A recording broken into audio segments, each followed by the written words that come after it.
तिमीलाई देखेर हिमाल झैँ लजाको तिम्रो गीत सुनेर निन्द्रा लागेको तै मात्र छस् मेरो गाना सुन्दिने अब अरू कोही छैन के गर्नु यो जुनीमा तिमीलाई पाए अर्को जुनीमा आच्छी रुँदै रहेछ नरु न ल के भाउ स्वर त्यति साह्रो मिठो दिए म तिमी लाइन दामी है यो जुनीमा हेर्न रुखको आले लगाइन्छ अन्त नरु न हौ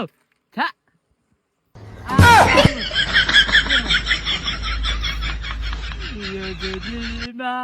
तिमीलाई पाए हिमाल के तोय मात्र सुन्दिने अरू कोही छैन अब त्यो गयो के हो तार उड्यो के तार त्यो तार उड्छ भित्ता हेर्दा कि त्यो सस्ता तार मिलाएको नि के देखिस् यहाँ चाहिँ के हेरेको भित्ता त सुनाएको नि किन सुनेको अब सुनिदिने कोही छैन अन्त कोही नहुँदाखेरि भित्तै हो भित्ताको पनि कान्नु हुन्छ भनेको याद छैन त्यो त भने मात्रै र तँ भने मात्र होइन भित्ताको पनि कान हुन्छ त्यही कारण यसलाई सुनाएको बोल्नु नसके तापनि सुनाएको रुन्दै थियो अघि बिच्चा घर नभ तर राजु लामा गीत त दामी गाउँदो रहेछ त्यस्तोले यो जुनीमा राजु लामा भेट्नु मन छ हेर्नु मन छ राजु लामालाई राजु लामाको गाना गाएपछि नहेर्नु कहाँनिर आउँदैछ अरे त्यसलाई का चुप लाग्न